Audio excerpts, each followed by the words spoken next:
some sketchy shit. Doo-dah, doo-dah, hope I get away with it. Oh, doo-dah, day.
Hi there, folks. I'm Dan Hollifield. Welcome to Last Man Standing.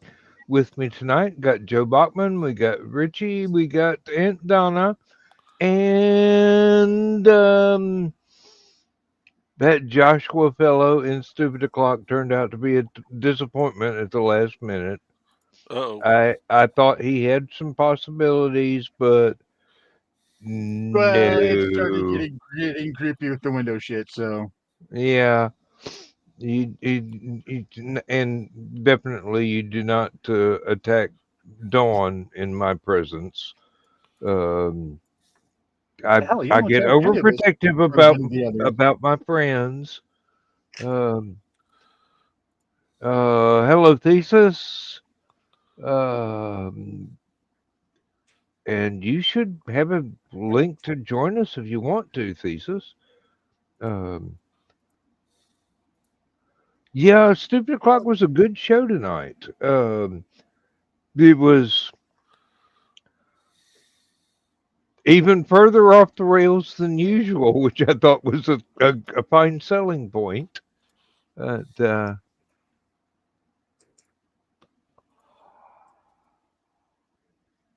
Oh, I'm enjoying the room being cool. Thank you. Lindsay worries about the electric bill, so between 3 p.m. and 8 p.m. we do not run the washing machine, the dryer, or the air conditioners. And we are in Georgia, so between 3 p.m. and 8 p.m. it gets just a little bit warm in the house. Thankfully, this place is better insulated than I ever thought it was, considering I didn't put any of the insulation in. It's usually this last couple of weeks it's been just under 100 degrees outside and around 85 to 88 degrees inside the house most of the day from morning till afternoon. But then late afternoon, The southern sun comes streaking in through the windows and warms up the roof, and the attic throws heat down through the ceiling. Which is great in the wintertime, but in the summertime it really sucks. Um, we were supposed to get some rain today. Well, we were supposed to get some rain yesterday, and we didn't get any rain either. So, uh, Still watch on the back. storm clouds just go right overhead. Not a drop of rain. My yard is turning into the Sahara Desert. All my flowers are dying. All Lindsay's flowers are dying. Um, we're under a watering ban and a no car wash ban in this county because we've not had any rain for at least a month, going on 6 weeks actually. So we're kind of hoping the heavens will open up and pour down their mercy upon us. And Donna, you seem to be muted. Okay, is that better? There you Yes. are. The Witzman dude would be very happy if we had a drought and the lawn turned brown and he wouldn't have to mow. If we had the money, that would either be cemented over or astroturf, which I have no problem with. To tell you the truth, I don't care anymore. I have threatened to pay for about 15 truckloads of concrete. Just come out and cement the entire yard except for the shrubbery and the trees, and I will buy spray paint and walk around for 2 or 3 days painting it till it looks green. my my father had been known for doing that with real grass. Spray painting it so it looks green. Yeah, but these city folks cut their lawns so short. Well, it's not just city folks. There was one fellow that lived. He's since passed away. We found out after a few years that he uh, he wound up suffering from Alzheimer's. So he mowed the yard every day, Hmm. and he had the mower set as low as it would go. So it looked like his yard was nothing but dirt with a few tufts of golf course grass growing up here and there. But evidently it made him happy. So he was out there every day mowing the yard. Come rain, come shine, summer, winter, all year round. Uh, One of the main things that clued us in that he had passed was Grass growing. the lawn came back. Yeah. Uh, Now, one thing I've noticed from the last time I went to mom's was that the field in between the family home and the road, which is like a quarter mile long, and well, it's basically about 8 acres of ground in one field. It's growing up in trees again, and Daddy would not have tolerated that. I mean, even when he was in the worst throes of Alzheimer's, the only thing that he would leave would be blackberry briars because he loved to wander on out into the field and pick blackberries. Oh yeah, Yeah. Uh, yeah. one. That's one thing I miss moving into the cities, not having any berry bushes. Yeah. Well, we've got a few in the backyard back here, but they got a nasty habit of leaning over the little rock wall that I built to delineate the property line between me and my neighbor. And I'm going by on a riding lawnmower and getting my skin ripped off. Uh,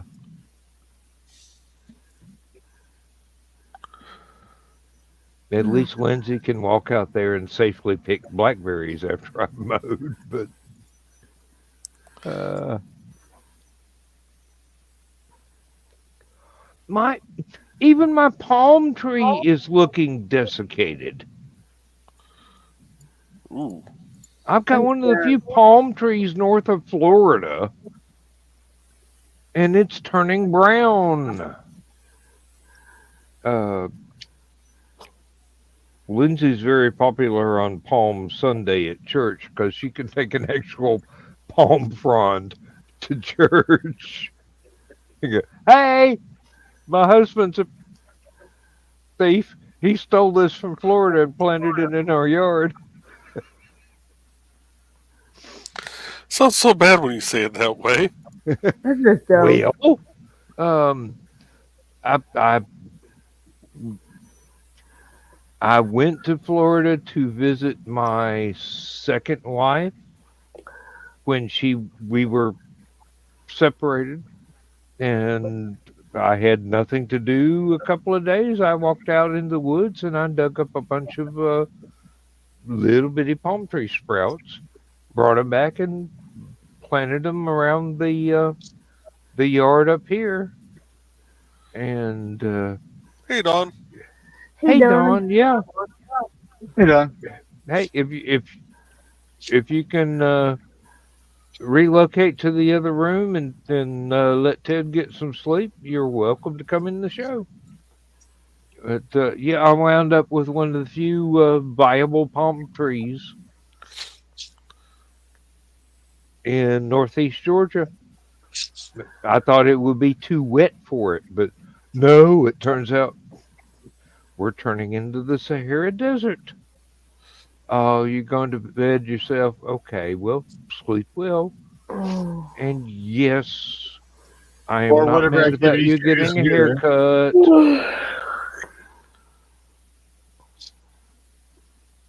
Sorry, I'm not bored, just still tired. Hey, you wore yourself out at the family reunion. What was it you said, Richie? I'm sorry, I was talking over you at the time. Oh, yeah. You were saying something about, sleep well for Dawn, or because she was deciding to go to bed. I said, or whatever you decided to do in there. Yeah, she didn't say she was going to sleep, just heading to bed. That's above my pay grade. Hey, I'm just saying, Ted might have really liked the haircut. Hey? He better. Because lots of other men do. And some of them are very sweet talkers.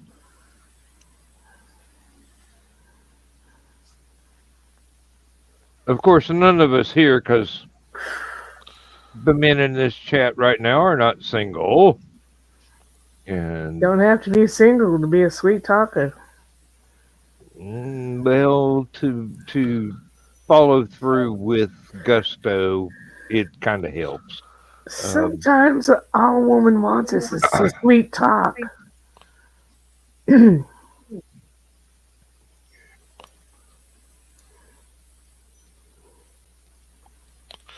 How the hell does Snow Dog get by then? Yeah, Joe? I was gonna say I gave up using my little silver tongue ages ago.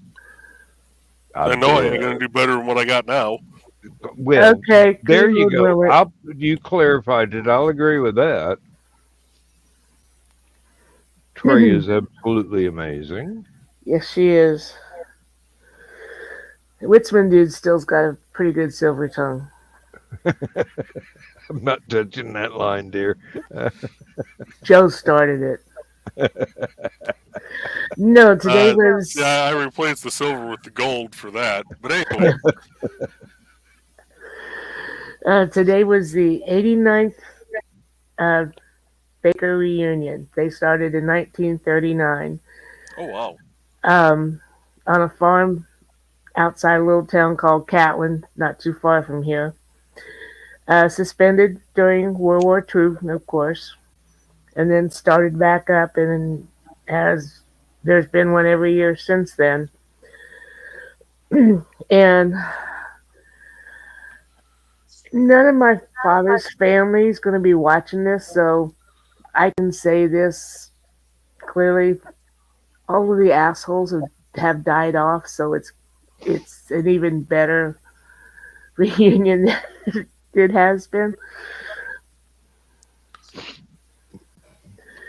But yeah, my cousin who runs it lined us up according to age today, and I am the sixth oldest now.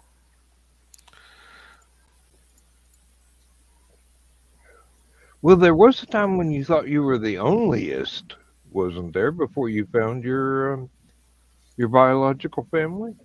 Oh, this is my Oh, this is this my is your pops. dad. Okay, This is my dad's family. okay. Yeah, sorry, my Yeah, mistake. yeah. All the ones that agreed with his parents, WC and Pearl, that those not of the body and not of the blood are really not part of the family. They're all gone now, so there's not any drama anymore when at the reunion. It's just a lot of a fun time, and yeah, there's only one asshole left, and he lives over on the East Coast, and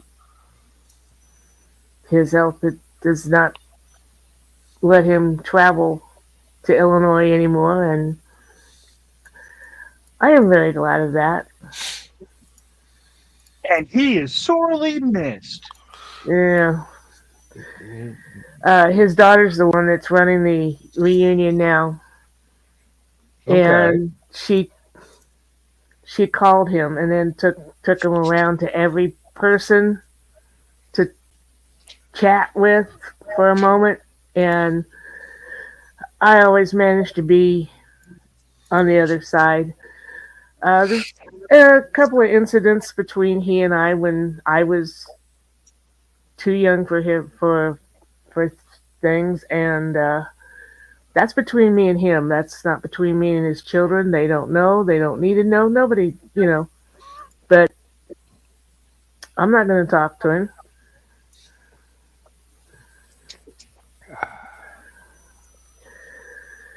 But it's funny though because my father's parents were, like I said, if you weren't of the body and of the blood, you weren't of the family. The last until Annette took it back over, the last 45 years of the reunion has been organized and run by a non-blood Baker relation. One of my, What a disappointment to the traditionalists. yeah, Um, I do wish my mother would accept my stepchildren as being my kids. Um, I love the woman with all my heart, but Mom, you raised me better than that. What changed? mm, I don't understand. I really don't understand. I don't know. I've got all the traditional family values that I was raised with by almost 7 generations. Some of whom were only there in legend, but Yeah, and here it comes. I've got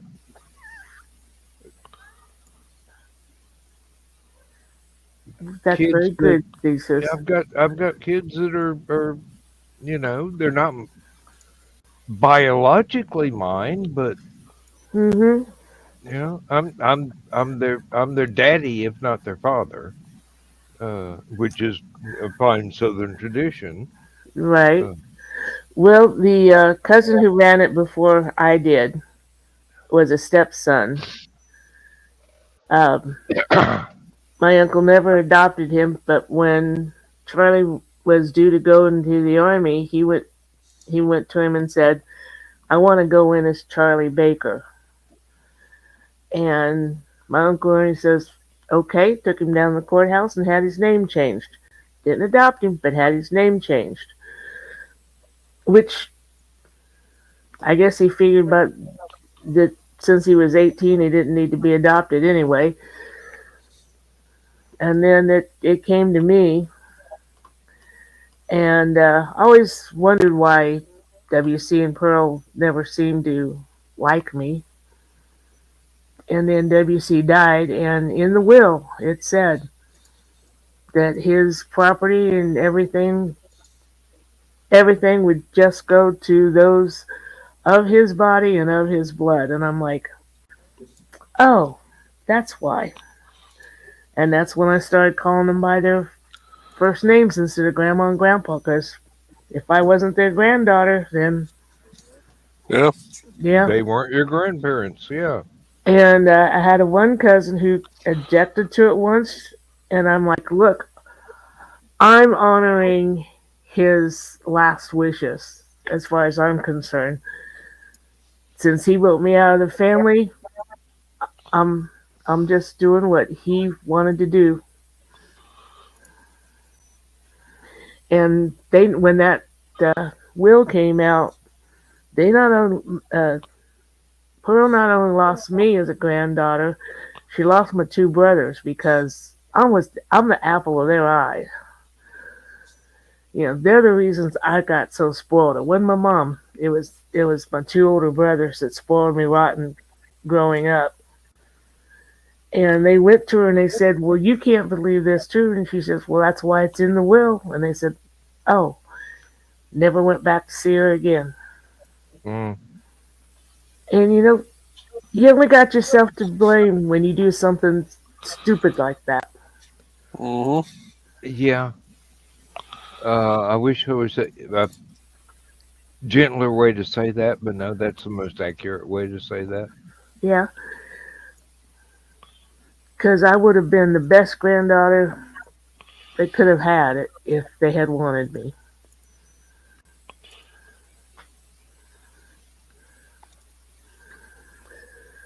But on the better things. But it was a fun day today. McFerrin Park, though, did get a bad review on Google Maps. Really? The 6th of July. Technically still part of the holiday weekend, right? Mm-hmm. Mm-hmm. The public restrooms were locked. They had one porta potty, and it was not accessible. We had 6 elderly people in with aids to. I mean, one aunt had one of those was in one of those little go-karts. Another was in a wheelchair. It's a good thing they didn't need to use that. Mm-hmm. I had enough trouble, but yeah, they got a bad review on Google Maps. Well, sounds like they deserved it. Mm-hmm. Uh, I guess there were restrooms over by the pool, but that was a quarter of a mile across the park. yeah. See, the ones at Twin Oaks are always locked unless we're holding an event or someone rents the park. Mainly because, A, we don't have staff outside of the 4 board members. Mm-hmm. And also we don't trust the youth of our town to not just totally destroy it. Morning, Mike Jimmy. Hey, Mike Jimmy. And Thesis, we're not ignoring you. It's just that would have fit in so much better on Stupid O'Clock than it does right now. We have yet to descend into the mouth of madness that we have the potential to get to. Well, McFerrin Park's a very good-sized park, and they do have a lot of people to take care of it. And, I mean, we weren't the only shelter that had been rented. There was at least one other closer to the restrooms. And they had we had 39 people there, I think it was. And the other shelter was just as full as ours was. So, I'm thinking, and this is the first year it's ever been locked. Mm-hmm. So it's like, that was kind of unnecessary, I think, especially since they didn't have the accessible porta potty. Yeah. And only one for all those people, because when you rent, you have to put down your estimate of how many people you think are going to be there. Yeah, the park that we usually have uh, family reunions for my mom's side of the family. Sadly, it's there's of the original generation. There's only my mom and one of her brothers left, and uh,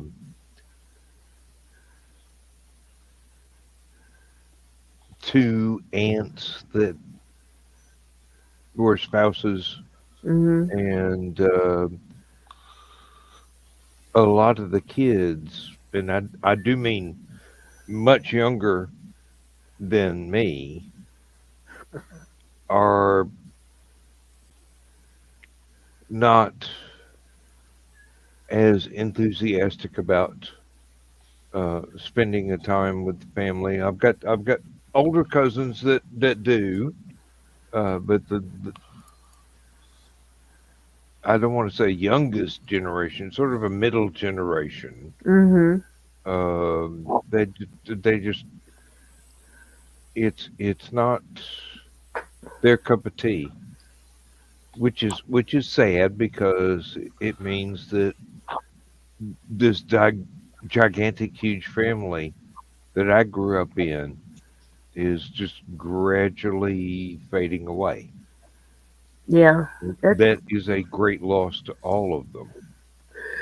oh, I tried to get my niece to go, and she says, "Well, I don't know any of those people." And I'm like, "It's because you don't go. This is the family that you only see once a year." Hmm.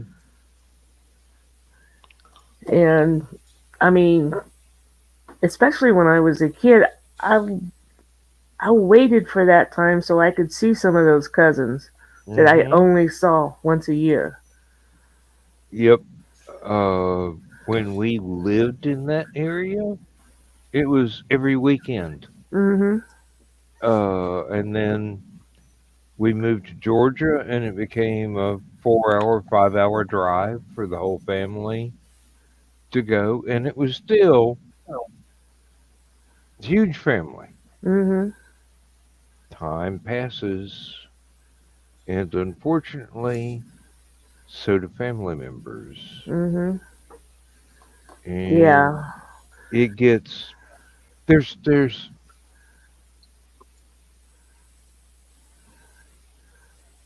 there's less and less of that family connection because everybody is spread so far apart.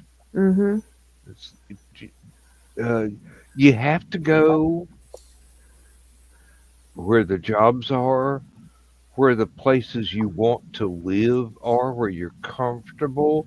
Some folks like um, states a little further away. It's not all economic. Sometimes it's just, oh, I'm trying to get away from the pine tree pollen so my sinuses don't kill me every spring. Um, a couple of good friends of mine that lived in Atlanta are now in Seattle to Mhm. escape the uh, Georgia pine tree pollen so they can Mhm. breathe easily. Yeah. Uh, Yeah, I remember a time when it was 6 or 7 picnic tables filled with food, mm, and it was only 3 today.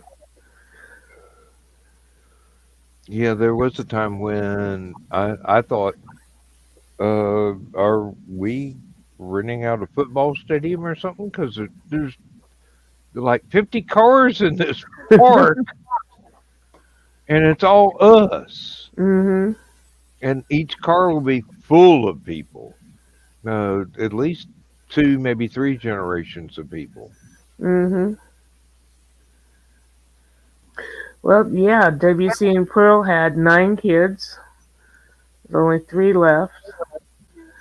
And aunts and uncles each had. I think the smallest family was aunt and uncle only had 2 kids. The others had 6 or 7. Hmm. And yeah, now it's who's that? Well, that's so and so's grandchild. Oh, and they're as tall as you are and in their 40s. Yeah, Okay. yeah. Mom's family had, let's see, she had 4 brothers and 2 sisters, and each one of them had a full family of no less than 2 adults and 2 children. Mhm. Usually, it was adults and 5 or 6 children. Mhm. That was that was part of being Appalachian and surviving the Depression Mm-hmm. and surviving World War II and surviving uh, being descended from Kentucky coal miners and just huge families And for the one. generations blended Yeah. because my aunt Ruth and my brother Dale were born the same year. My brother David was born 2 years later, and then my father's youngest brother Wayne was born the year after David. Mom's like, yeah, it was a lot of fun being pregnant at the same time your mother-in-law's pregnant.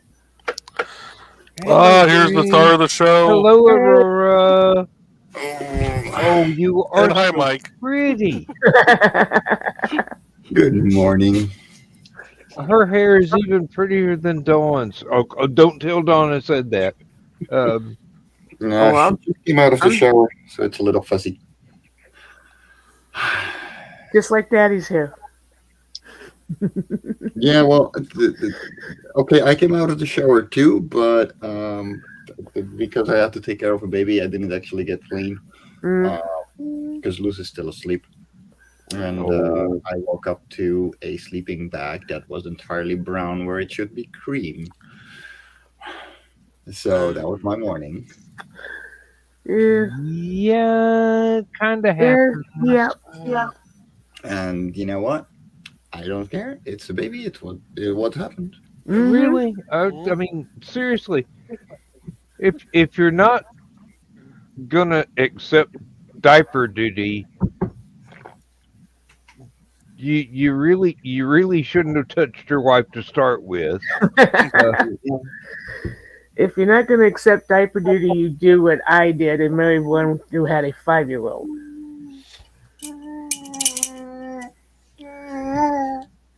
Oh, oh, So I think last I week, think we found a vocalist for the soundtrack album. earlier this week, we went to a secondhand store that Luz and I never went to before because we didn't even know it existed. And um, like Luz went through the toy section, and somewhere Aurora picked up this thing and has not let go ever since. Yeah, It's because it's an abacus. She's learning math. Leave her alone. 1, 2, 3.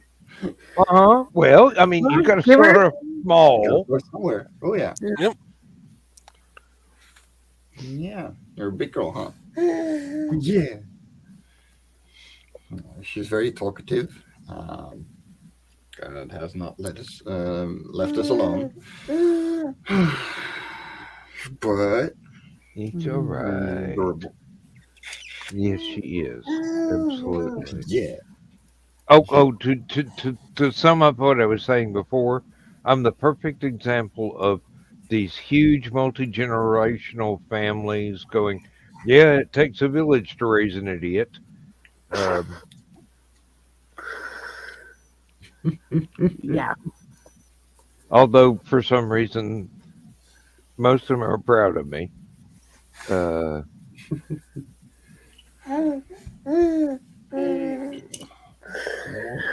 know what you mean. When there were still the three of us, I used to say, my mom only raised one fool, and he ain't me. And which of your brothers got upset over that one? Do you think I was stupid enough to say it in front of him?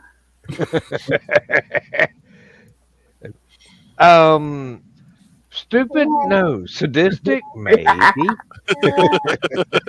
reaction was, my wife only raised one fool, and it wasn't her.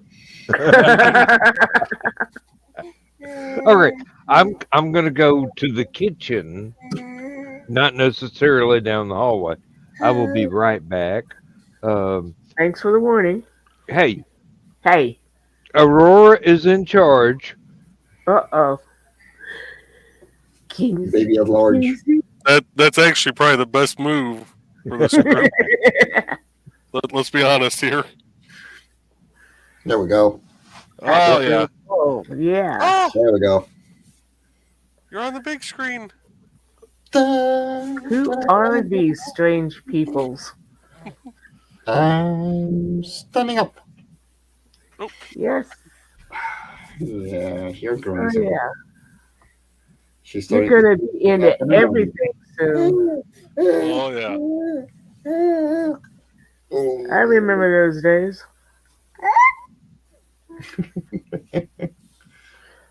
Yeah, this is true, Bladed. This is very true.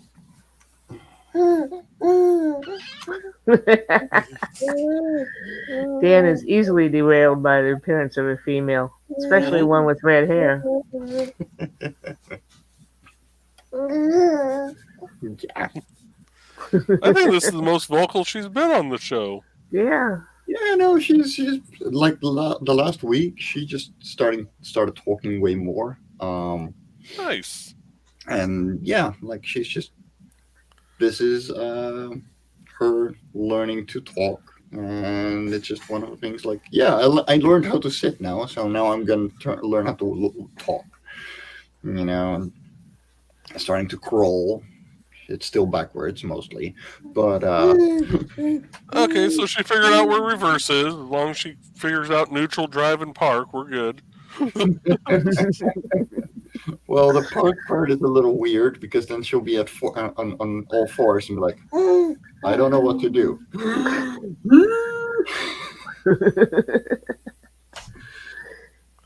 Welcome back, Rick. Sorry, I had to extract a berry from underneath the bed. Fireworks. No, he just like, so there's a channel under the bed that he could get into and basically have a little kitty cave, if you will.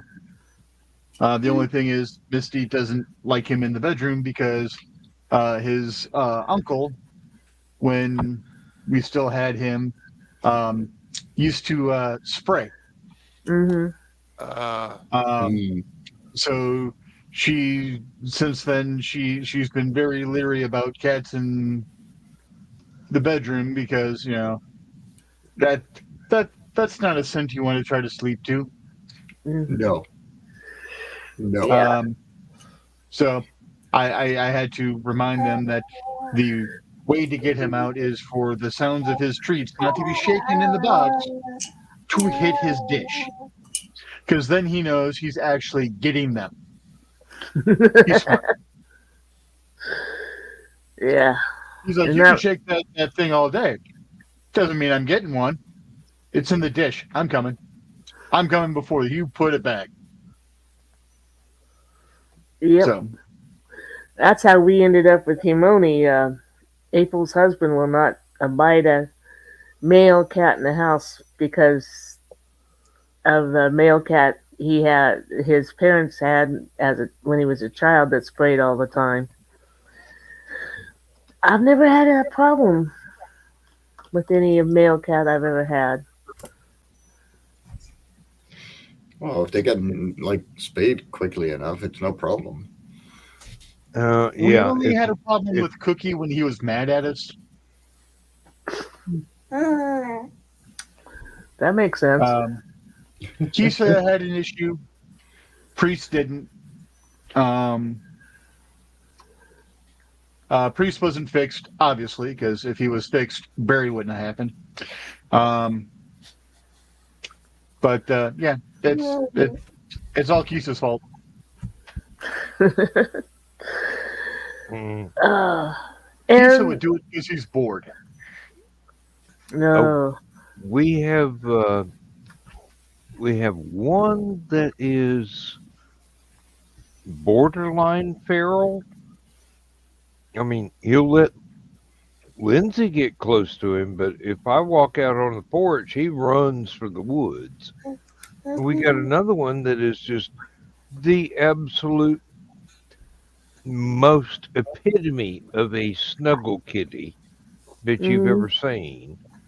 And he just adores me, but he really loves Lindsay. And they are, now that they're older and they are both getting fed regularly, they look like twins. Although the snuggle kitty is probably the uncle of the one that's mostly feral. It's just I walked in the living room and I'm going,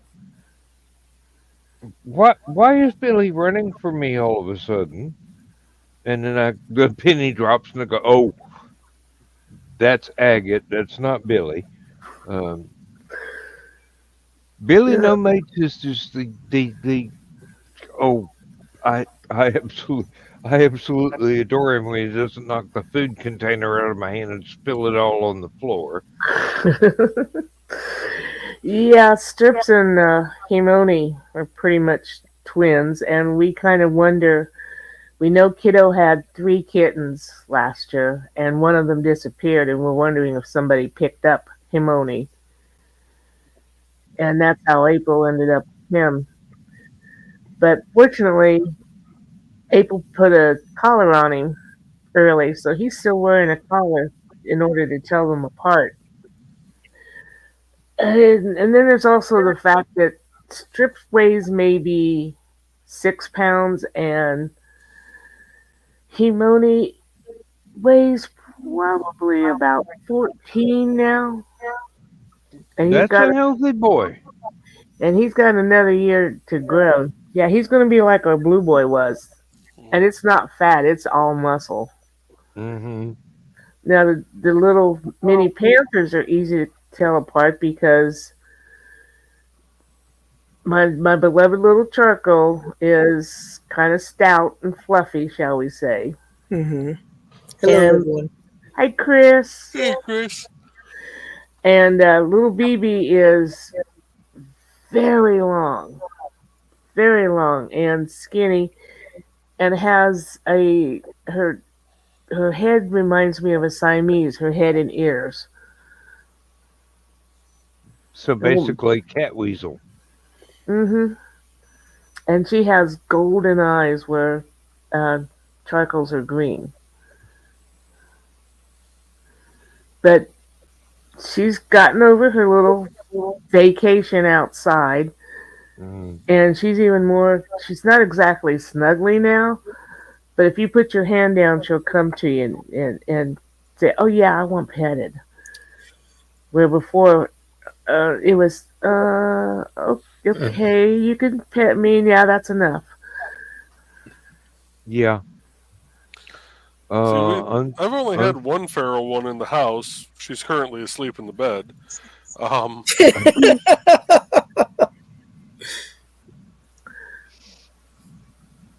Thank God she doesn't watch the reruns. I'll have to send her the link. Yeah, but You know we'll tell on you. Oh, I know. Oh, we don't have to. She just rolled over and yawned for no reason that she can discern right now. But Yeah. There's a disturbance in the force. He said something about me.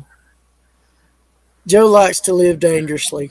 Not as dangerously as Joe Dog, but Oh no, I know my limits. Really? You'd think by now Joe Dog would, but hell, they both enjoy it. Oh, They don't want to admit it. no, Chris is right. That dog won't hunt. I mean, seriously.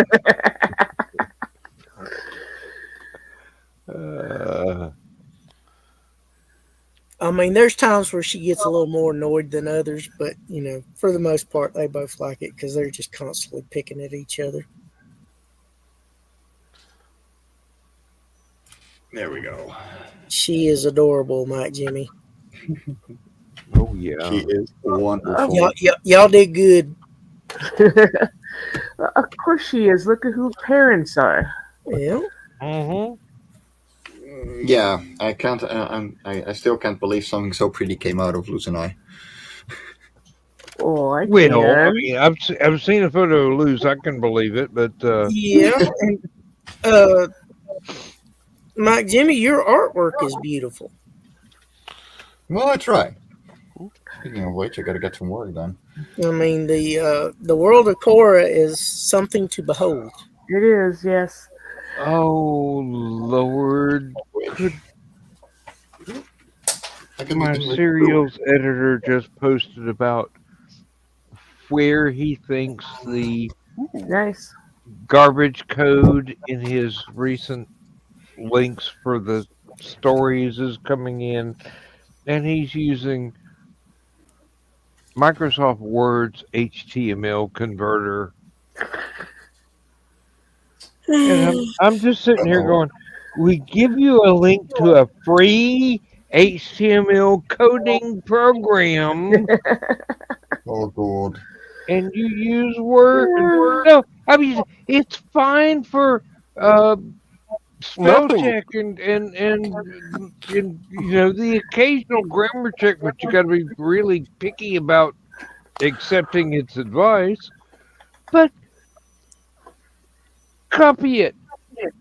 Go to clean HTML, paste it in. You get no garbage code, and then go to Composer,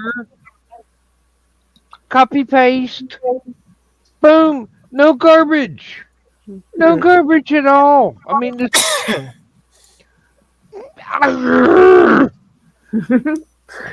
I did have a chance to speak with one of my little cousins today and encourage her. She is seriously thinking about becoming an artist professionally. Cool. And her mom showed me some of her work, and I told her she needs to. I want to find some links. I said, I'm connected. I know some great artists that would probably give you some good advice. But she is every bit as good as Jaden Lanning. And I was talking about this on Jody McPhee's show. They were giving me some advice too. Baker family seriously blue collar. And we creatives are not well understood by them. That is true. Well, in fact, when I got my white collar job of being a secretary bookkeeper, there were a few that went, "Oh, is this until you get a real job?" This is a real job, yeah. My dad could not understand how I could sit behind a desk all day and come home and be tired. Like, it's not just all sitting behind the desk. I got to go out and talk to clerks. I got to talk to people. We didn't have the internet back then. It was, I had to decide who to let have credit. And I have to put up with people. It's exhausting. Exactly. Very. Yeah, I'm gonna have to pull up that chat. So Donna, what kind of work would she want as an artist? 'Cause, like, let's start there. Um, that's part of what we need to discover. Mm-hmm. The things that I saw, she would do very well as a comic artist, but also also saw some things that would be work great as like tattoos, that sort of thing. Um, she's 16. She's just exploring right now, That's cool. and you know it. I'm glad that her mom and dad are saying, "Okay, you can go for that if you want to do it." I'm surprised as hell because like I say the family, but I'm happy that they are being so supportive, but they don't know how to help her other than being supportive. I'm like, I've got connections. We can work this out. We can find out what you want to do and what direction you want to go in. Um, Well, I'd definitely tell her to start a DeviantArt page if she hasn't already. DeviantArt, ArtStation, Instagram. Yeah, all over the place, really. Mm. I also told her if she's interested in selling some of her work that she needed to be a part of indiecd.org. Confirmed. So you said she's 16? Mm-hmm. Yeah, I Okay. know it's going to be a couple years, but Okay. I was gonna say, yeah, yeah, I'm only allowing 18 and over on there, but definitely no, once she's of age. yeah. I figured in the next couple of years she'll have a better idea of what she wants to do and where she wants to go, and then she needs to be on it. You know. Yep. And it'd still be a good place for her to go and look at a bunch of the other artists. Mm-hmm. That's true. Look at other artists. Look what they're doing. And don't look at small artists. As mean as it may sound, look for the guys that actually made it, Mm-hmm. and they're not gonna be nice. Yeah. Like they're gonna be like, you gotta work. Period. Mm-hmm. Whether you like it or not, you're gonna work. And I'm sorry to say it, but like when you're 16-ish, you That's don't what want you to need hear to that. hear. Well, but that's what you need to hear. Exactly. Like if you don't want to put in the work, you're not gonna get there. And like I'm personally feeling it. I'm not putting in that kind of work, so I'm Mm-hmm. not at that point. Um, and that's fine because I've always wanted to just not have the stress of having to continually look for work. Mm-hmm. Um, but there's plenty of work in art. There's plenty of money in art. Hell, there's more money in art now than there ever was before. Mm-hmm. Um, the thing is reaching your clients, and that is, well, there's a million artists in the world, and there are 7 billion people that don't necessarily want your art, until you tell them that they want your art. Yeah, like Yeah. it's an uphill battle right up until you reach the top. And then it's a battle to stay at the top. Yeah. Oh yeah.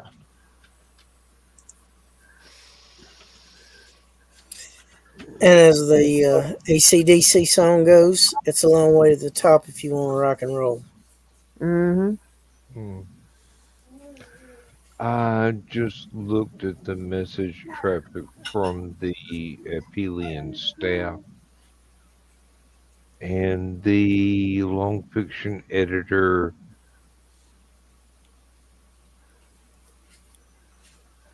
did not download the clean copy of everything that I had working between the story file and the link to the story on the long fiction link page. and replaced everything that I fixed with shit that's still got garbage code in it. Hello, Nicholas. Oh Hey, Nick. no, Nick's here. Is it? Hello, Nick. The show just got more interesting. That's what I'm afraid of. And I'm getting too damn sleepy to stick around much longer. I'm tempted to just go, dude, leave the shit alone when I fix it, and just download a fresh copy without the garbage. And yes, he's going through like 4 extra steps. And hello, Thesis. Oh God, he's used to working on a Mac, but he's got a PC now. There's a difference. He's using like There's this so thing many called Open unnecessary. Office. I know. I can translate OpenOffice to actual HTML. I love OpenOffice. I love it too, but my God, I had it fixed. You went and re-uploaded your.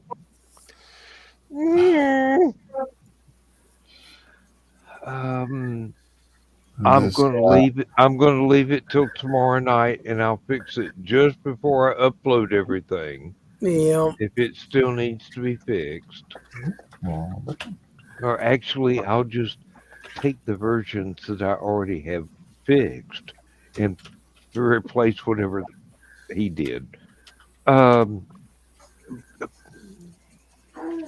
If you're doing web pages and it's just Bobby Basic web pages, it's not anything fancy. I mean, Joe Bachman is an artist with web pages. Mm-hmm. Hey, Josh. He actually knows the code. Josh. I've only been using HTML since 1995, so I'm no expert, but Hey, Kiri. In we case y'all are wondering, Kiri and Josh are one and the same. no, they're not. Kiri and Josh are not one and the same. That would be disturbing. Oh, we got Nick and we got Kiri in the chat.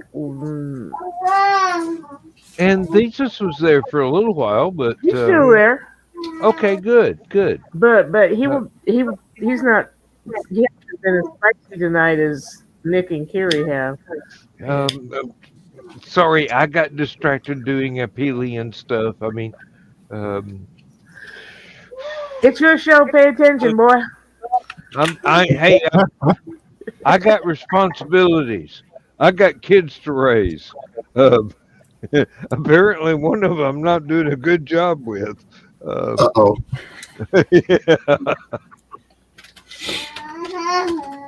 Well, as much as I would love to stick around, I'm going to have to call it a night because my eyes are closing despite my attempts to keep them open. I was that way. Get some rest, dude. I was that way about 4 o'clock this afternoon, and evidently I took a long nap.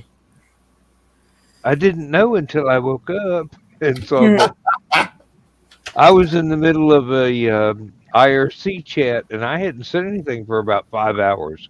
So. Well, I hope all of y'all, when you do go to sleep, rest well and sleep well. And until next time, y'all take care of yourselves and go good, guys. Thank you, Chris. You have a good night. Bye.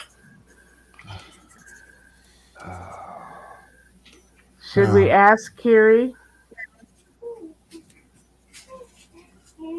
Kiri, Zach, and Joe Dog in a call together. The mind boggles. Mind wanders. Excuse me, Baby Cthulhu scream. just sent me a text message going, "Help! I'm scared." Um, Who did? Cthulhu. Um, Yeah. Hey, we just heard what Aurora thinks of the situation, so I'm actually inclined to agree with her. really? No, You scream Eldritch on the top of horror, your lungs and you no! hope for the best. Oh my goodness. Oh. Now I've got about 3 projects I need to finish up here before Mike Jimmy can finish with Life on Cora, and I need to get serious about writing a soundtrack. Because I do not want to turn in less than my absolute best work. Well, that's the thing. Like, I'm not at a point where a soundtrack would, like, if you want to do the entire thing, I don't have it paced out properly yet. So, I know, and I yeah, can't. I mean, I don't know time limits for scenes. So, I mean, you're gonna re-edit everything so it's paced out the way it feels right for you, and then I can go, okay, click, hang on to your hats, world. Here I come. Uh, I but gotta put someone to bed. if Sorry, if Gilbert. I jump the gun and try and do it earlier, it's not going to fit the um, the scene Well, pacing and everything. Uh, this I know already, and I'm the first. Well, no, it'd be the second soundtrack I've ever written. The first one I'd never finished the play it was supposed to go with, but I got the music. Oh, what's going on in private chat? I'm wondering what's going on with Joe because his eyes are just bouncing all over the place. Oh, I'm playing solitaire. I only do that when I'm watching the shows.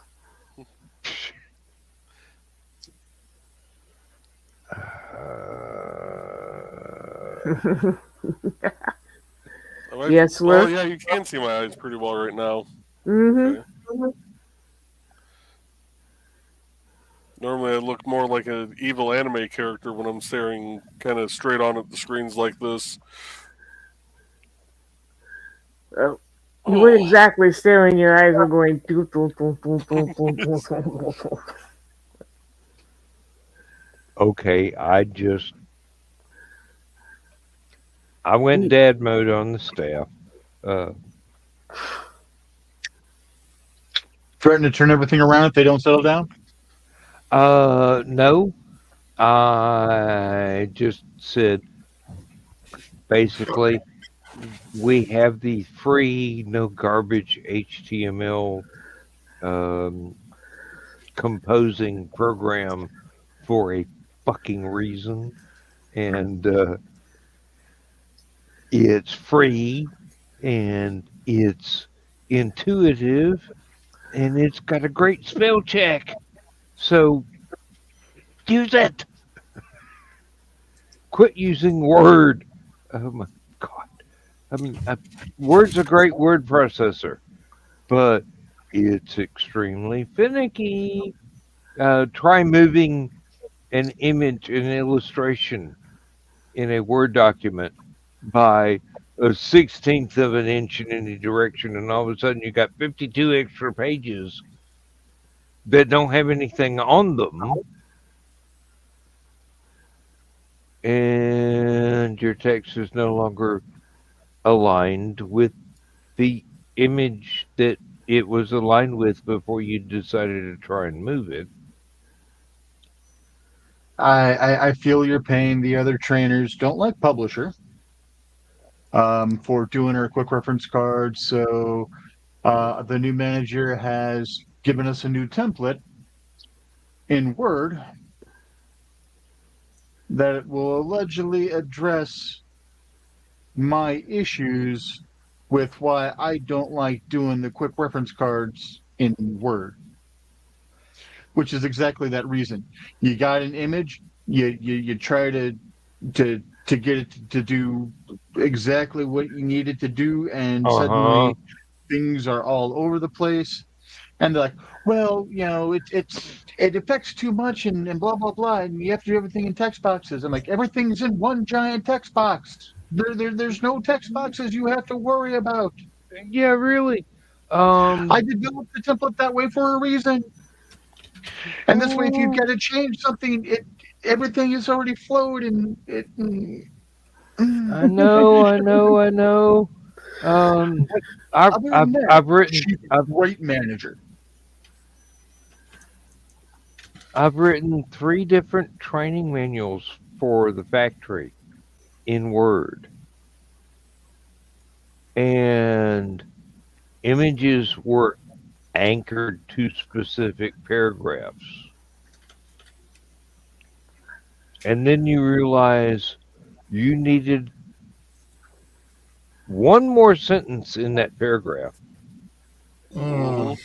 And all of a sudden, you've got to re-anchor everything. Yeah, it's an incredibly finicky thing. When it works, it's wonderful. When it doesn't, it's annoying, to say the least. They want to draw the boxes to call things out. Like if you say click here and you put the little red box around it, they want to Uh-huh. apply that box in Word and not group them, and then arrows and not group them to the image. So that should something happen and you have to change something or change that image, whatever, it's your arrows are not following, and then you've got to go ahead and if you've got 10 of those, you've got to drag every single freaking arrow back to the proper image. Mm-hmm. Yep. I haven't had a drink yet tonight, but You're fixing to. Starting to feel like one, yeah. yep. Believe me, HTML is so much simpler. You put everything in there and you go, okay, here it is. Left justified, right justified, center, uh, 5 pixel space all around it. Wrap this text here, wrap that text there. It's simple. I I can write it on a napkin with an ink pen, and it works. These Uh, QRCs are hosted on our intranet, which is done in SharePoint. So I could actually do everything in HTML and it would actually be better because it would flow to format because you can do the proper, if screen, blah, blah, blah, all that yeah. happy shit. But no, we have to do it as In a the PDF, company mandated format. which you could do it as an HTML, HTML site and then just PDF that HTML, but Uh huh. Mm-hmm. But that violates protocol. That would make sense. Oh, sometimes protocol should be violated, or at least feel that way. Oh, and But I'm the nerd. They're the ones that actually went to school to be educators, and I just fell into it as a lateral from the help desk. you just actually know your ass from a hole in the ground. That's what it is. That's the problem. hmm Oh, practical education versus textbook education. I think this is the dichotomy that is, shall we say, not enhancing our lives at the moment. Um,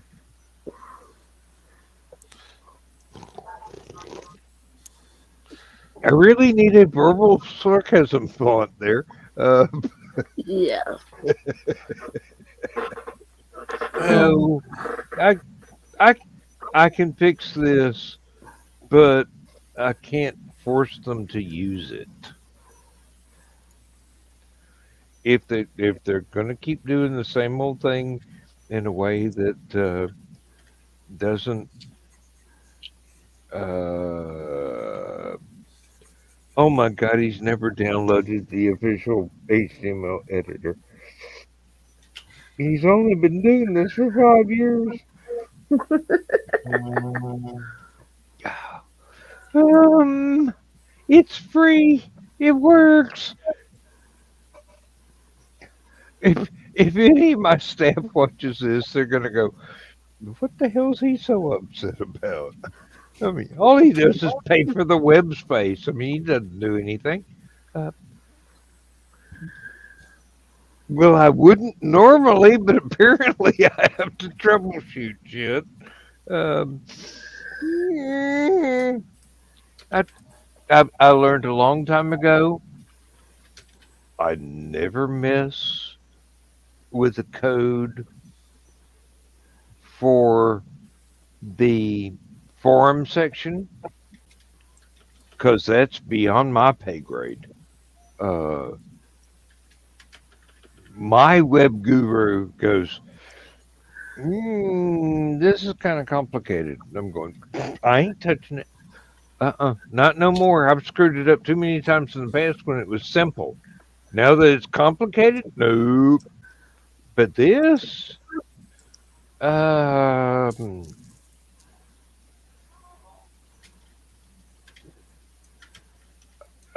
mean, he starts out all right, but then he starts going into Notepad plus plus, Mm-hmm. and then he's missing Text Wrangler that he used when he had Mac, and he's using Word, and I'm going,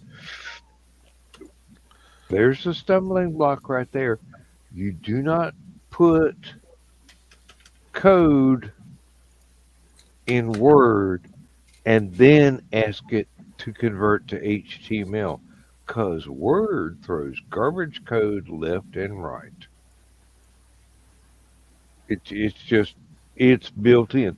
It looks great, but it doesn't work. It destroys the actual precision of the HTML code for the links.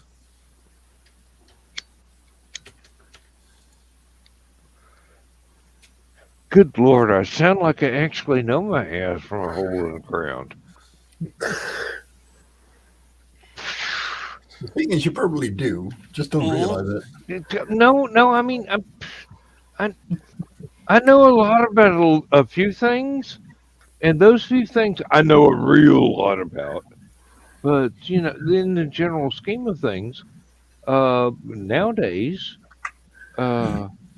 unless it was a horribly, horribly simplistic website, such as mine, I wouldn't know what to do. Hell, I wouldn't know my way around how to work a style sheet if my life depended on it. I just go, oh, okay, that's the untouchable code. Here, let me put this in here about the text. Yeah, I've never been able to learn CSS. Yeah. Now, there was one time when I actually got really bold, and I downloaded an example code for something that was written in frames, and my web guru goes, "No, frames, evil, don't touch, don't use," and I'm going, "You're absolutely right. This is stupid shit." It was fashionable for a while. Thankfully, it was a very short while, but it was all the rage. Mm. Hell, I can It even was the see. code sensation that was sweeping the nation. Uh-huh. Mm-hmm. I mean, I can make sense out of C++ to do MIRC scripts, and that actually makes sense to me once you learn the grammar involved. But That's all code. yeah, it and I was going, yeah, well, I do all this Excel stuff, and um, I can make it work, and it does this and that, and when I find a problem, I Google a solution and watch like about 3 videos and read about 5 web pages of text on different things, and my web guru is going, congratulations, you're now an official programmer. It's kind of like that though. Mm-hmm. I mean, seriously, you can't do it? Google it. You'll figure it out. Oh, if only folks knew how many chunks of my code were part of a copy and paste. Mm-hmm. I remember God doing bless game Stack design. I know how it Overflow. works. Hey, if it works, it works. Yeah. Well, the thing is to be bold enough to try and then be resolute enough to repair what didn't work because you tried something that the complete code was not there because, oh, we don't want you to just be able to copy and paste. I I'm gotta going, save my wife, I think. BRB. You All right. you forgot Okay. the humble enough to realize you fucked it up too. well, yeah, but the thing is to realize that what you copied and pasted, somebody in a teaching situation left out part of the information. It's like, oh, this is proprietary. You can't have that. Well, why did you show the other? Mm, why did you show the other part to me? Um, you made it look easy, and then you hid half of the code. Well, in a teaching environment, you would do that just to make your learner use critical thinking to figure out the missing pieces too. Mm-hmm. No, as a student, I went to somebody else's Google search and go, wait a minute, show me the one that actually works. Then I look at it and I compare it to what I had, and I go, oh, there's 15 steps that they left out of this one. Copy paste, copy paste, copy paste. Now it works. Um, at work, I was writing stuff for people that um, basically um, counting to 22, they had to take their shoes off and use their ears.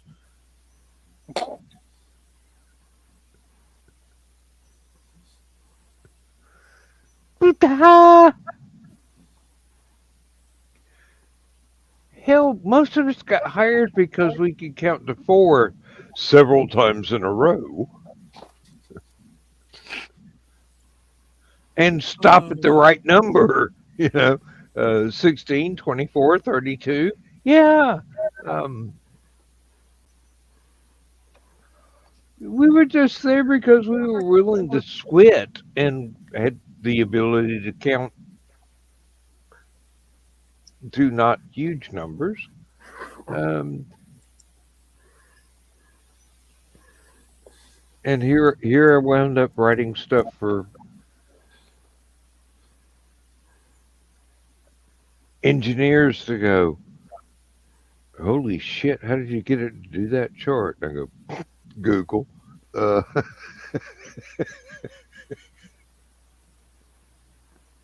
there was one. There was one where it's a complete database, and it's got things where you could get a monthly chart, and it's all graphs, and you you could get a daily graph, and you could get a yearly graph, and I'm going, once you once you Google the code, you can just change the date parameters to where it goes from here to here and put it on different tabs. And if you wanted this and another one wanted that, I can hit print and it'll all go to your mailbox. Um, in the printer.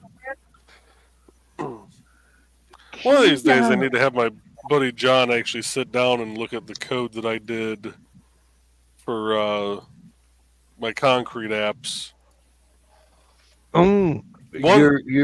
You're doing the weights and the what cubic yardage and yeah, the yield and the math part I know is as good as it's going to get.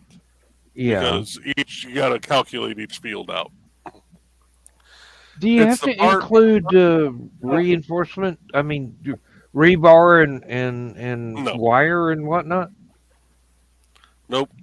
No, we base our like the actual flexural strength is based off of a sample that has no bar in it. Oh wow! We make a it's a 6 by 6 by 6 rectangular block essentially. That or not 6 by 6 by 6. It's six deep, 6 wide, 18 long. That's what I'm thinking of. But it's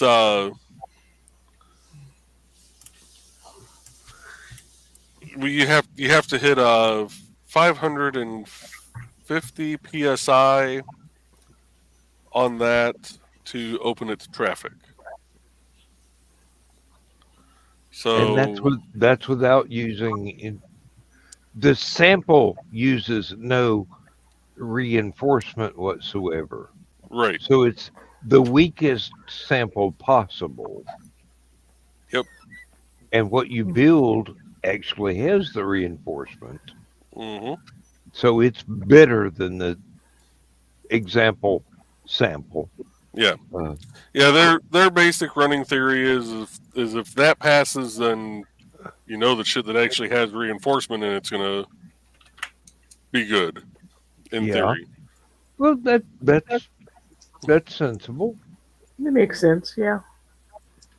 But yeah, the part of the code I want him to actually look at is the so like for the yield or any of them really, I go through and I made it to where you could email the results to yourself. Because I've still yet to actually sit down and figure out how to make it have its own little internal database to be able to save to the device for later viewing. Oh, yeah. That's a little above my brain, above what my brain will allow me to try and absorb.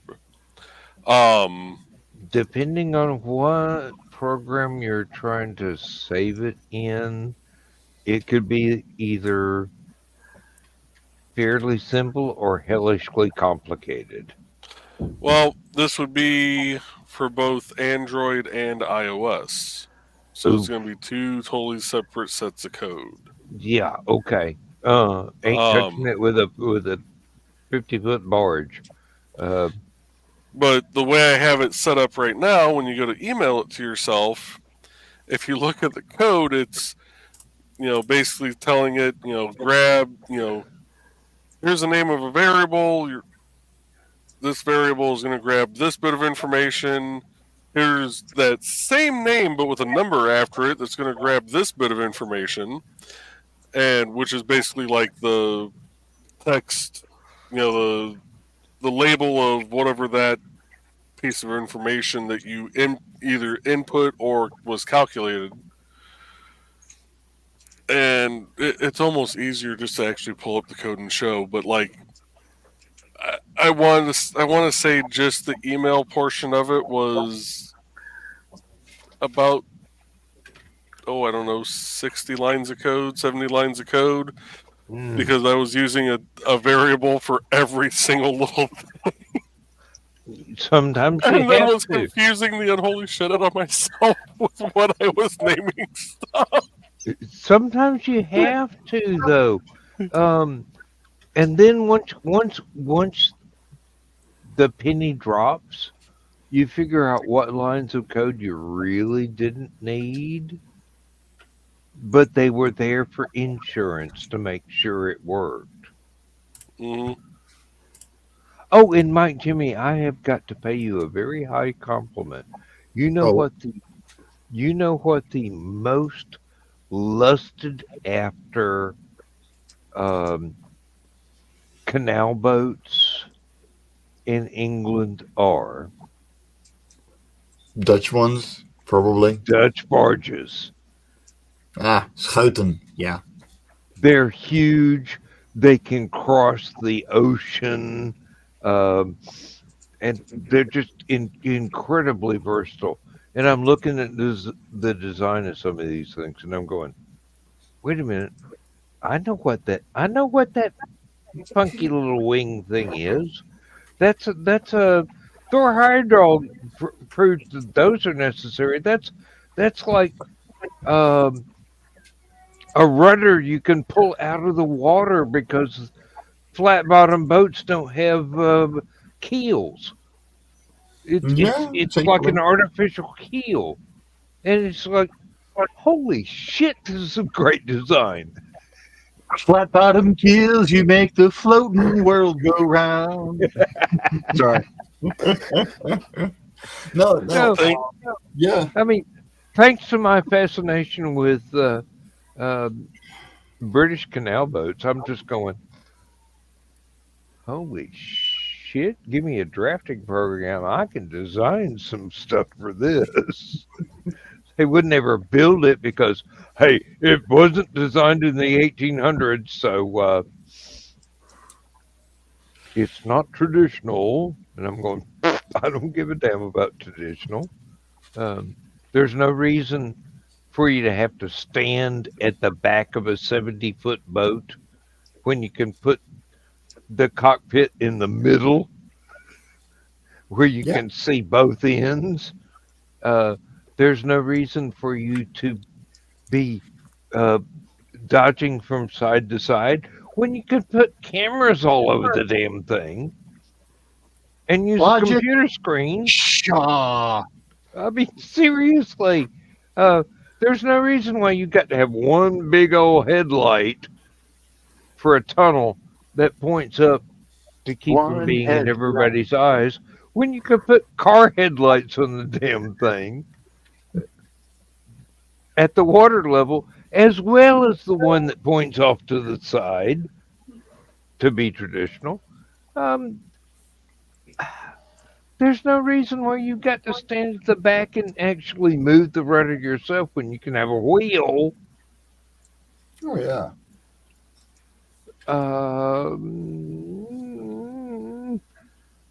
Tradition can hold people back from... As Terry Pratchett once said, tradition is peer pressure from dead people.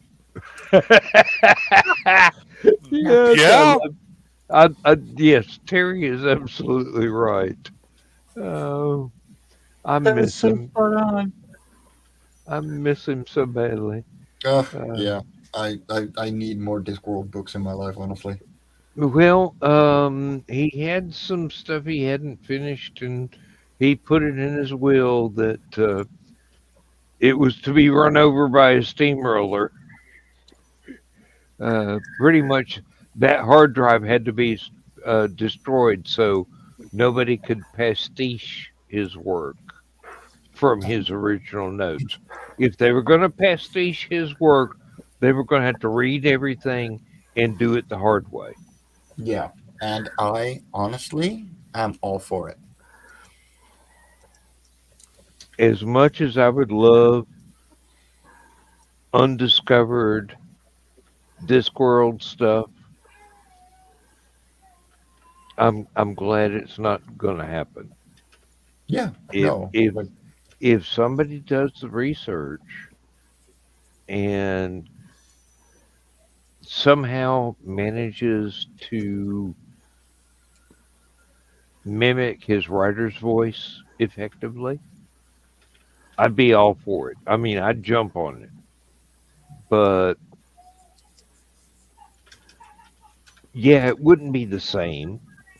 But you, um, I mean, inspired by Terry Pratchett on the cover is good enough, not from an unfinished manuscript by Terry Pratchett, so which the is what he did not want. no, but the thing is, a lot of his especially his last couple of books, were Hmm. essentially written by his editors, Yeah. and they had such an intrinsic insight into his writing and his creative mind that they could essentially recreate that writing style because they essentially wrote it. He just had last say, and I absolutely respect them going, no, this is not for us because can't have last say anymore. Hmm. Yeah. Wasn't it his daughter that was executor of the will, and she was one of the best editors that he had there Yeah, towards the end. Um, I mean, she grew up with him and had obviously read every word he'd ever written, so she had the style down. It's like when I was doing the Sherlock Holmes story for the Spaceport Bar book. I read every Conan Doyle and every pastiche I could get my hands on. And then I had to decide which voices to use for the characters. And I decided on the Jeremy Brett rendition of Sherlock Holmes. And unfortunately, not the, oh God, who was uh, um, the one from the '60s movies, the played Doctor Watson, the comedy relief. I did not use the comedy relief Watson. Mm.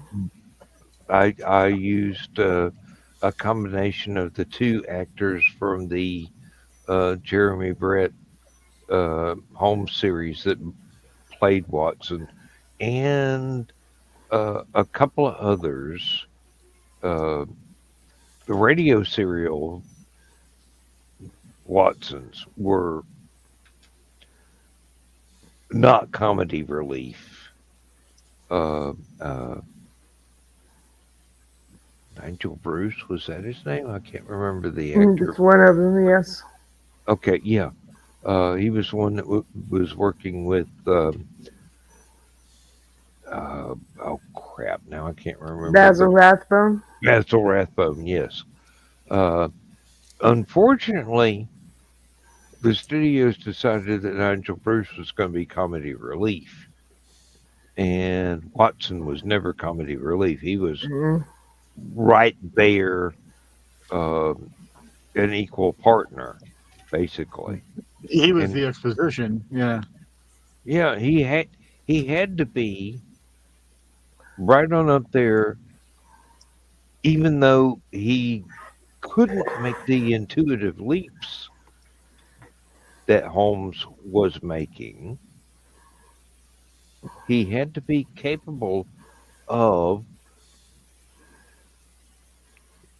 a whole lot more Mm-hmm. than comedy relief. He had to be capable of independent, intuitive leaps and respectable amount of uh, not only exposition and uh, audience point of view, but not look like a fool, which they made Nigel Bruce look like a Mm-hmm. fool. I did And not like that. no, and Holmes would never have suffered a fool to be that close to him. No, no. Uh, No, because that would just keep you back. Like as and it would be given the number of threats against Holmes's life, that would definitely be yeah. a severe security risk.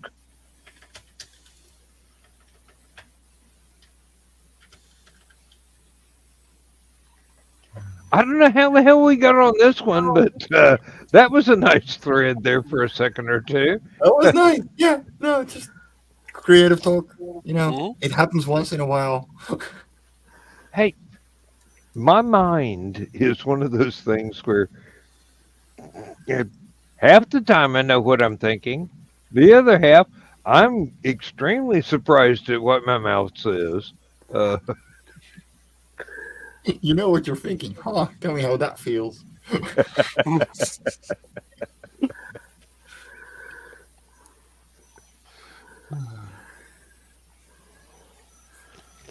Oh man. well, I mean, Mike, Jimmy, it's the same way with you. You know when the color matches exactly what you want. You know when the motions you are trying to animate actually flow the way you want them to. And Oh, you sit there and you work out the lip syncing and everything else. And once you begin that, it becomes almost second nature. You know what you're trying to achieve. You have certain patterns that you can call back to in case you're doing something that is repetitive of those other patterns you've already worked out.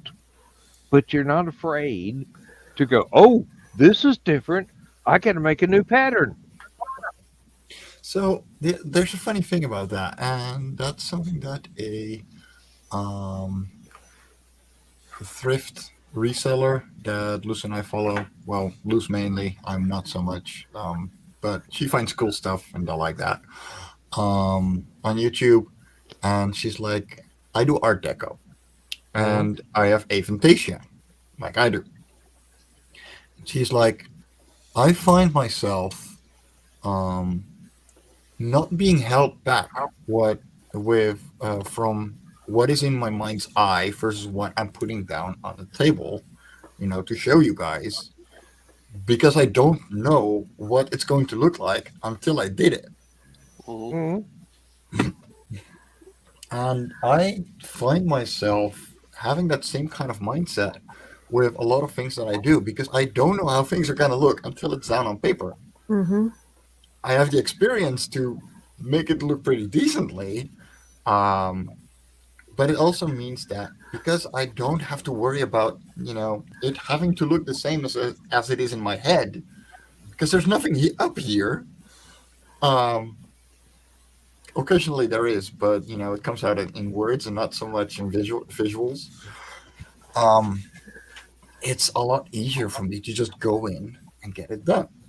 It's the Yeah. same for her. Like she will decorate a complete room and be like, okay, this works with that, but I don't know how it's actually going to be until it's there. And like honestly, the banner that I'm working on right now as well, And I can actually show you guys because that's what I've been doing for. Let's see. There we go. That's what I did for Hung Animation last week as well. Like, I had no idea how I was going to compose all this. Because, like, That is beautiful. Yeah, no, this is going to be the new convention banner for Love and Korra. Nice. I stand by my previous statement. It's beautiful. Yep.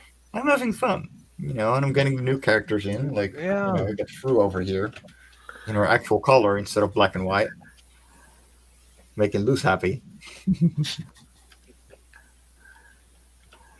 That always counts for something. So I'm nearly done shading, and then I gotta put the background in and everything. So I'm gonna be here for a couple more hours. But yeah, like I had no idea what this was going to look like until I started.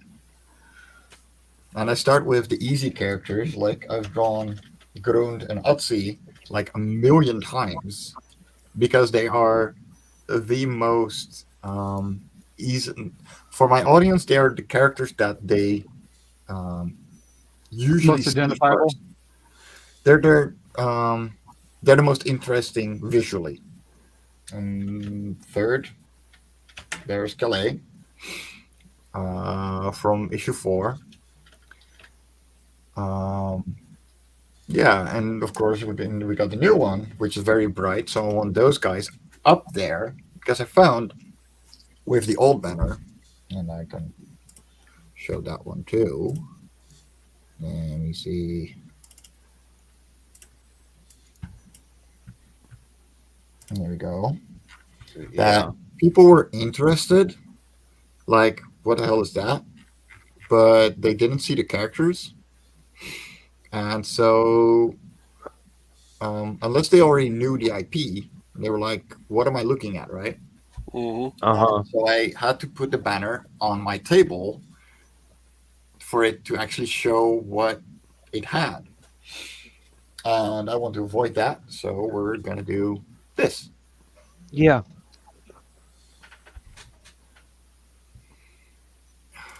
There we go. But yeah, like it's there's no visuals up here, so everything has to be done like physically before I actually understand what it's going to be.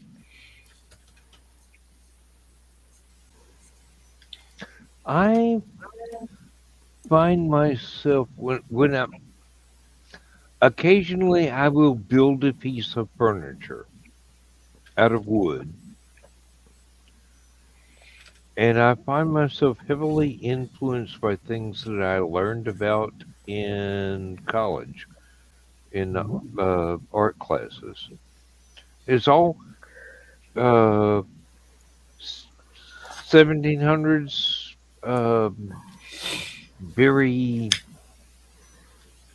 opulent sort of thing. It's not so much woodworking as it is the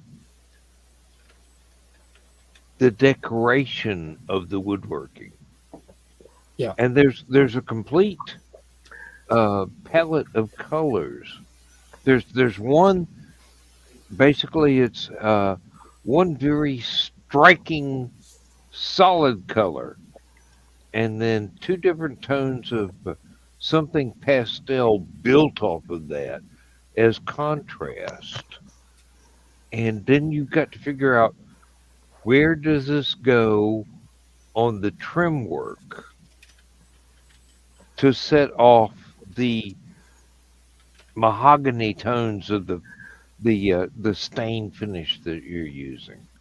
Because it was all dark.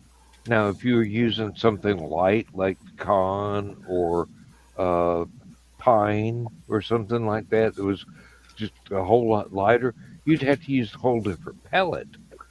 But with this, you've got the dark wood is there. You've already stained it.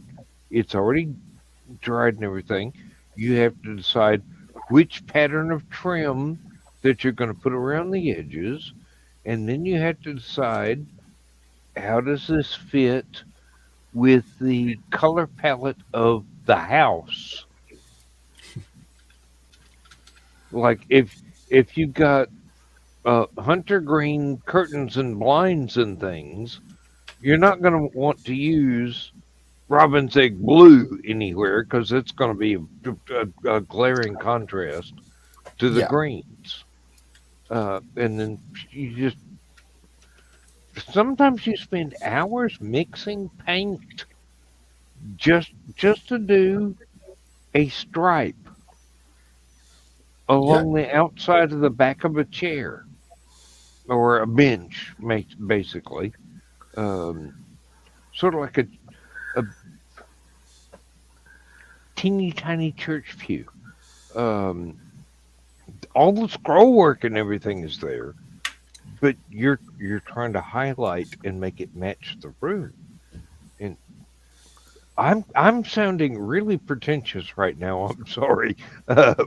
No, no, you're I not. No. I get really involved when I'm doing furniture. No, pretentious would be adding value by just talking about it. This is not pretentious. This is you deep diving into a subject because you enjoy it. Well, it's You're not making a canvas with a Sharpie and doing 600 layers of black because it reflects the 600 layers of the soul. No, that's pretentious. That's bloody high art.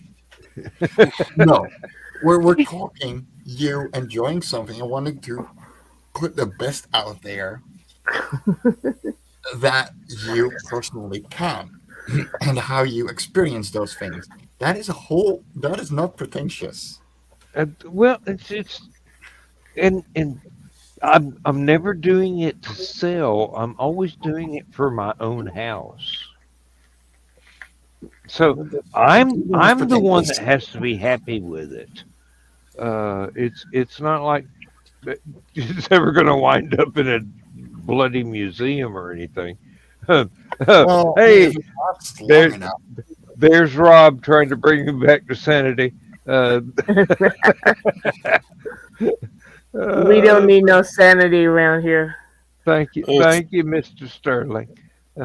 Please tell me what sanity feels like. Has there I ever been wouldn't sandy know. around here? I've never experienced it in my life. Not with creatives, no. How? I've never been this old. Never been this old either. Hell, I used to drive around in circles on a tractor and compose music. Tell me that's sane. We're creatives. We don't need to be sane. No, that's scary. Yeah. Actually, there is printed evidence of what I can compose while riding around on a tractor in endless spirals. It's in the Spaceport Bar book. If you ever read the Redshift Sue story, I had to recreate that poem 5 different times in my life. My first wife kept tearing it up when she was mad at me. She would rip my manuscripts in half. That would be my number one. That would be my first reason to leave. Bye. Eventually, yes. It took me 5 years to get to the point to where I'm going, I'm not the problem. You're the problem. Bye. Have your lawyer contact my lawyer. Rich is saying, or Rob is saying, Rich is the voice of reason in the crew. Yeah, I don't see it either. If that is the case, we are so screwed. No. But it's a nice feeling. I will say that nobody hears the comic relief. We If you say look at that my with hair Joe today, Dog. What? nobody's a comic reliever. Have you looked at my hair today? Yes, I have. I know it doesn't escape you at all. Yeah, she's counted every lock and graded the color according Yeah. to a chart. Um,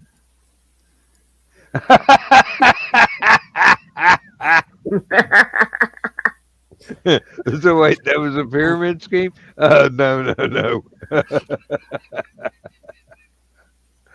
uh, I'm laughing so hard I No. can't keep the mouse still. Uh,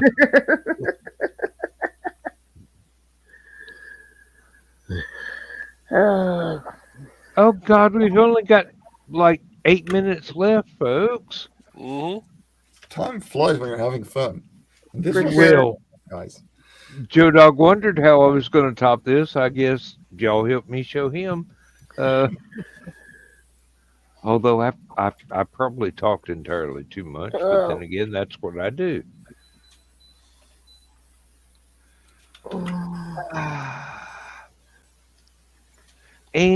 And Rob, I saw the video yesterday night.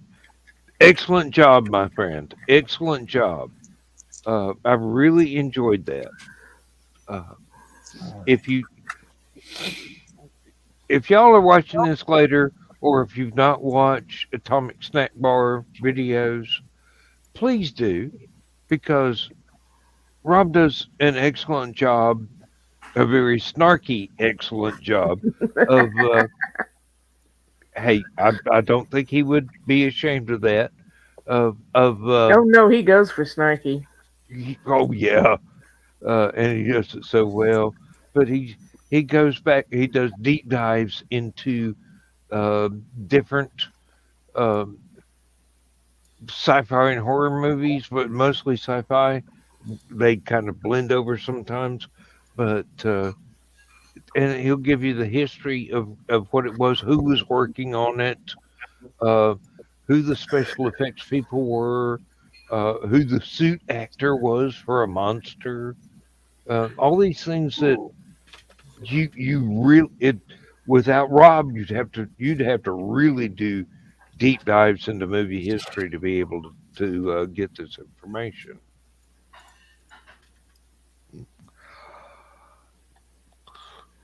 Richie, this is why I love you.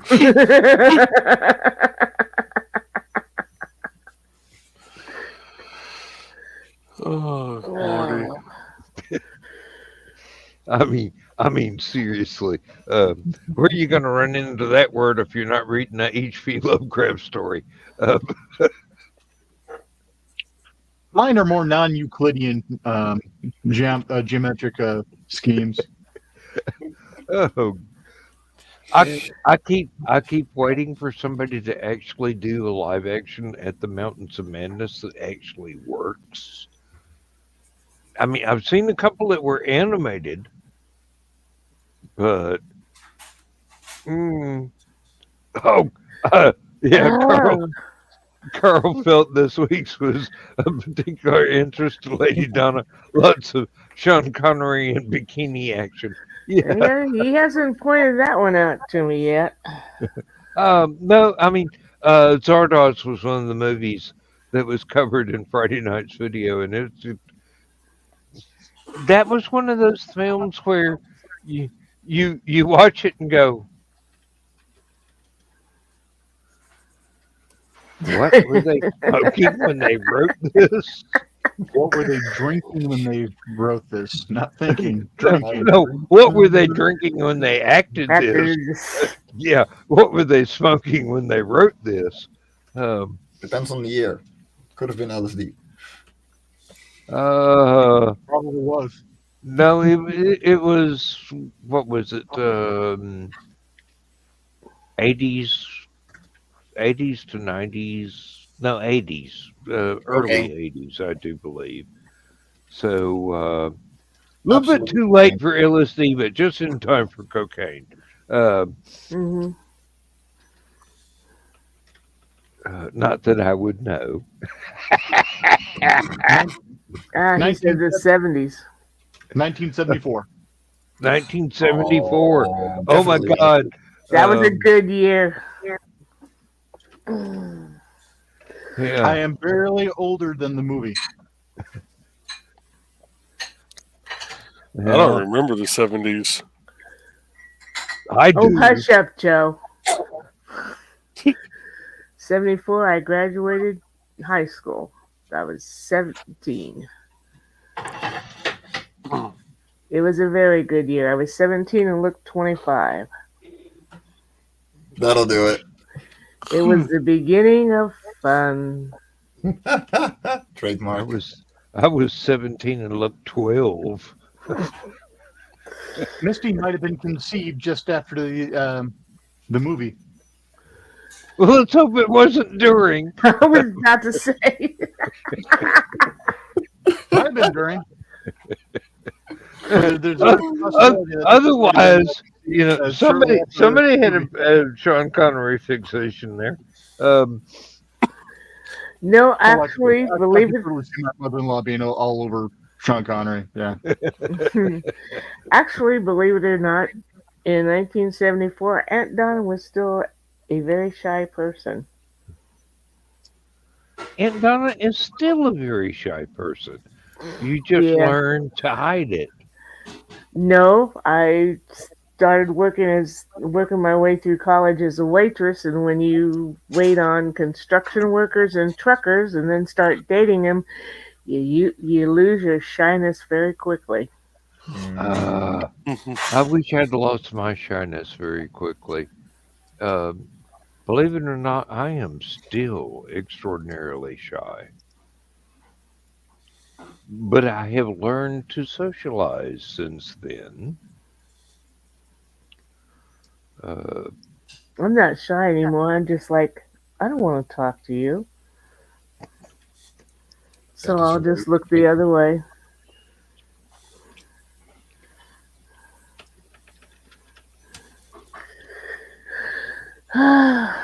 It's almost time to say goodnight, Gracie. Yes, it it is. is. I am very sad about that, but we got 2.5 minutes left thereabouts. Let me go back to Rand here, and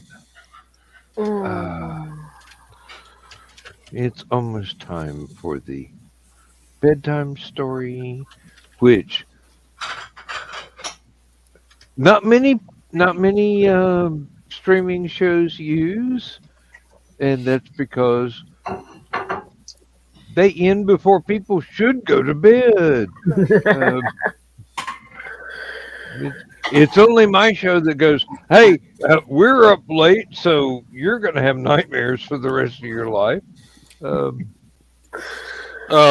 why in my end credits I pay a homage to the bedtime story.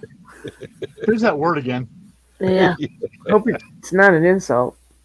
I don't care if it is. I love it. Oh. Oh, Lord. Now I've got to do like 3 more albums, so Joe's got more music to use on his show. I'm sure he's getting tired of the ones he's been using. No, Nope. I go through and, well, the names just kind of fit the mood half the time. Hey, one of these days I'll figure out how I come up with those names, and I'll give you the secret. Most of the time they're either puns or literary references or One combinations part of puns. peyote, and one part. No. I mean, hold my beer and watch this kind of, sums up most of my streams. So. And that's the one that ends in a car crash. Yeah. I know that one. Yeah. And how do most of my streams then?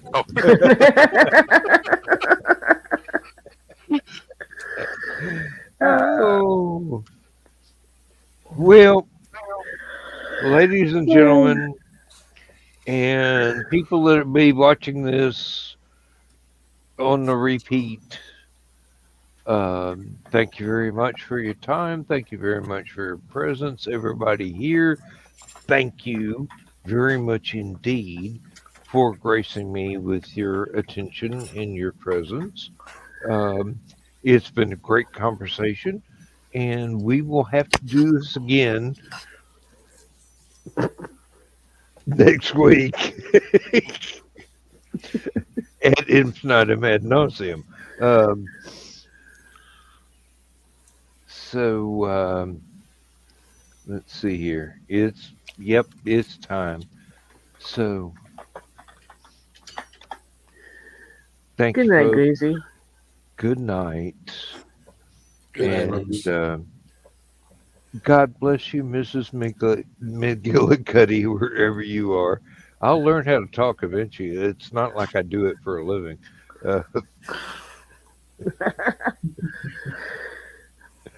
I can't click the mouse and won't hold still. God Don't bless be- Mr. McGillicuddy and all the ships at sea. Yeah. Good night. Night.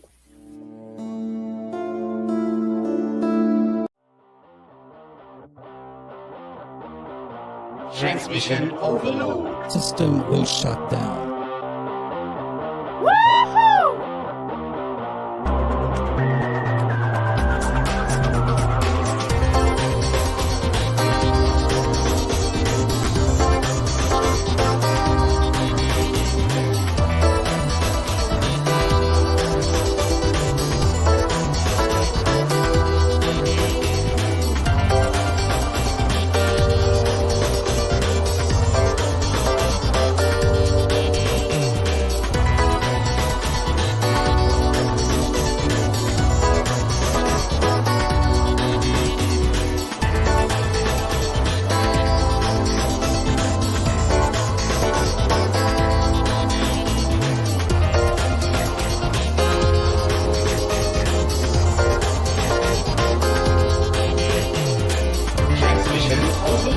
System will shut down.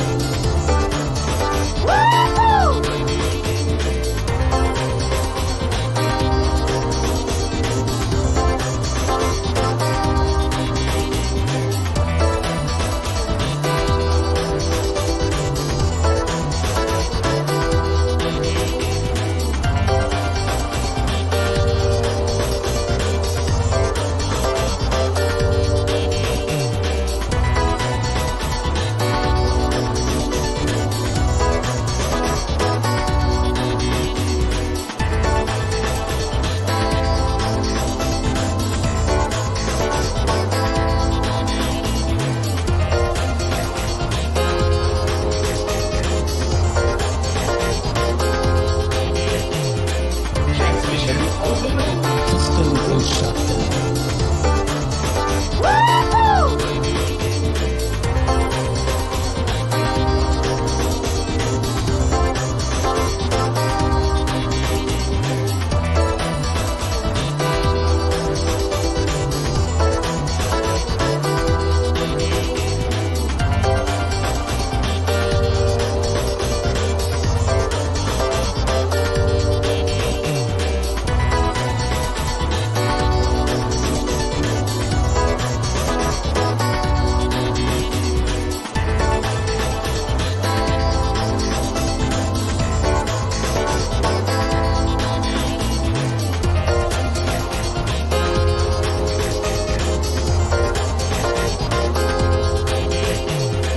Transmission overload. System will shut down.